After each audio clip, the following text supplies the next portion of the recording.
Put up a video saying you were wrong with every situation and the internet move on. I am not doing that. Yeah, no.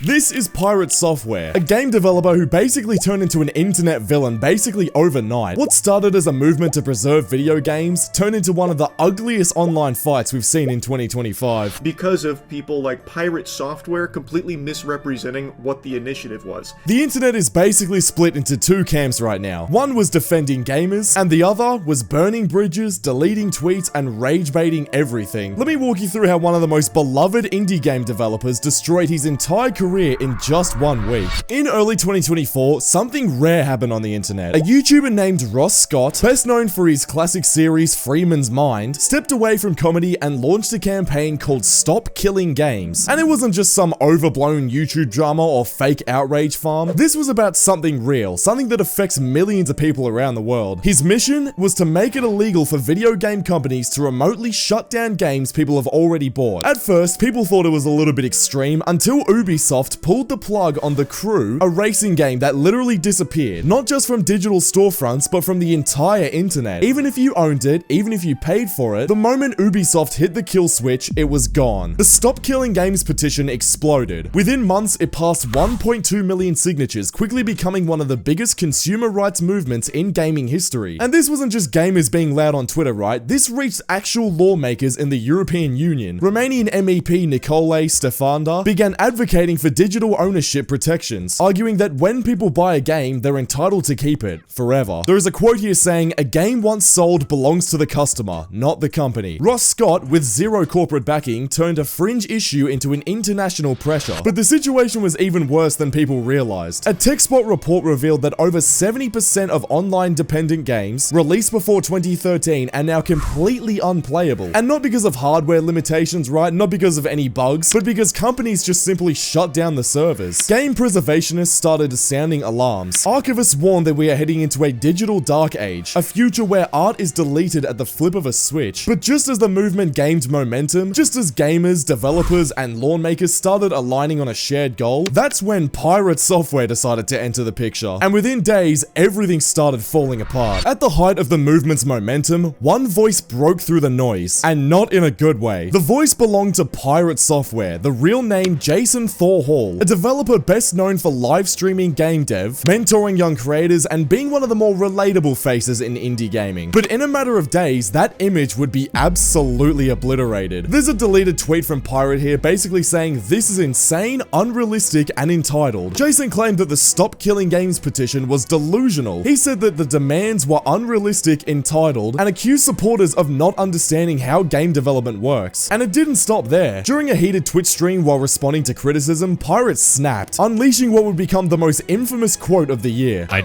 am not doing that. Yeah, no. Eat shit. I mean, bro, this is raw, it's hostile, and it instantly blew up. That single line was clipped, posted, and re-uploaded, and more importantly, weaponized by critics. This wasn't just a disagreement, right? This was the face of a respected dev, looking his audience in the eyes and telling them to shut up and take it. And the internet responded the way it always does, with extreme fire. Within 24 hours, Reddit threads were flooding in. YouTubers started piling in as well. The most brutal came from Upper Echelon, who dropped a 20-minute takedown called Pirate Software Internet Villain. He wasn't just dunking on Pirate's tone, he was dismantling his entire argument point by point here. Upper Echelon broke down why preservation is technically possible, how developers do archive servers, and how companies have made games sustainable with minimal effort. And this exposed the deeper problem. Pirate wasn't technically wrong about the difficulties of game preservation. He was just loud, very dismissive, and completely unwilling to acknowledge that solutions do exist. And instead of clarifying his stance, Pirate basically spiraled out of control. He started deleting tweets, posting half apologies, and quote tweeting Backlash like it was a war zone. But it was too late by that point, he'd completely lost the narrative. The same community that had once praised him for transparency and authenticity now saw this guy as a fragile, defensive, and worst of all, out of touch streamer. Pirate didn't just lose control of the conversation, he basically just threw it out the window. After basically detonating his public image in the span of 72 hours, Pirate Software tried to backpedal. Instead of putting out the fire, he basically just poured gasoline all over it, announcing he was leaving Off-Brand Games, a collective of indie creators known for mentoring young developers and collaborating on projects. Except, he wasn't officially part of Off-Brand in the first place. So Off-Brand is originally a live production company, and it launched this Off-Brand Games unit. So pretty much, you know, like a branch of it. And this happened just a little over a year ago. This was back in June of 2024. And Pirate Software was hired on to play a big role in Off-Brand Games as the company's new director of strategy. Specifically, this gentleman here, Mischief, had done some research and started this Twitter thread. He said, none of Off-Brand Games titles are getting review bombed.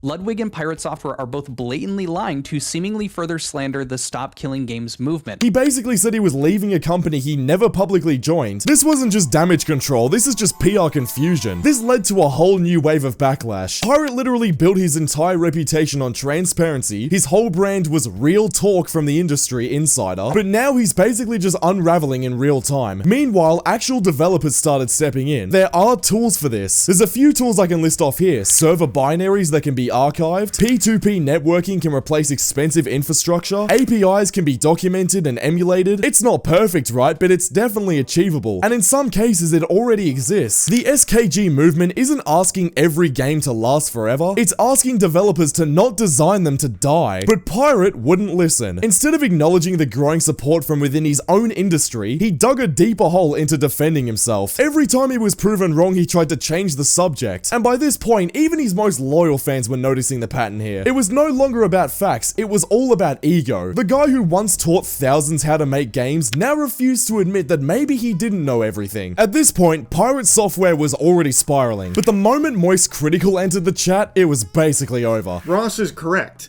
This has nothing to do with just single player only games, and for some reason Pirate Software is stun-locked on that, like fixated, as if that is the actual, like, meat and potatoes of Stop Killing Games. Charlie didn't rant, he didn't yell, he barely even insulted Pirate. He basically just explained clearly that Pirate had missed the entire point. The Stop Killing Games movement wasn't asking for 100% uptime or infinite servers. It was literally just about respecting ownership and preserving culture. When people buy a game, right, they're not buying a license that can be revoked at any moment. They're buying a piece of history, a piece that they should be able to return to whenever they want. Charlie basically said people aren't asking for miracles, they're asking to keep what they paid for. But instead of listening, Pirate doubled down again. He posted a series of replies and live stream comments accusing Moist Critical of, quote, spreading misinformation, quote, oversimplifying the issue and catering to an angry mob. Pirate basically said here, with all due respect, Moist doesn't know how server architecture works. And this was the moment the public perception completely shifted here. Because now, this wasn't about preservation, this was about ego versus humility. Moist Critical came across like a calm, informed mediator, and Pirate looked like a guy who just couldn't take criticism at all. And the internet made its choice instantly. Reddit threads basically exploded after this, and this is where chaos completely broke out. Dislikes on Pirate's videos surged. While Pirate Software's credibility was disintegrating in real time, the Stop Killing Games movement was doing the exact opposite at this point. It wasn't just surviving the drama, it was thriving. The Change.org petition had soared past 1.2 million signatures, making it one of the most supported gaming petitions in history. And this wasn't just gamers venting in the comment section, it was reaching policymakers. Anyways, I'm done with this Pirate Software situation. Click the video on screen right now because YouTube thinks you'll enjoy it, and I'll see you all over there. Subscribe.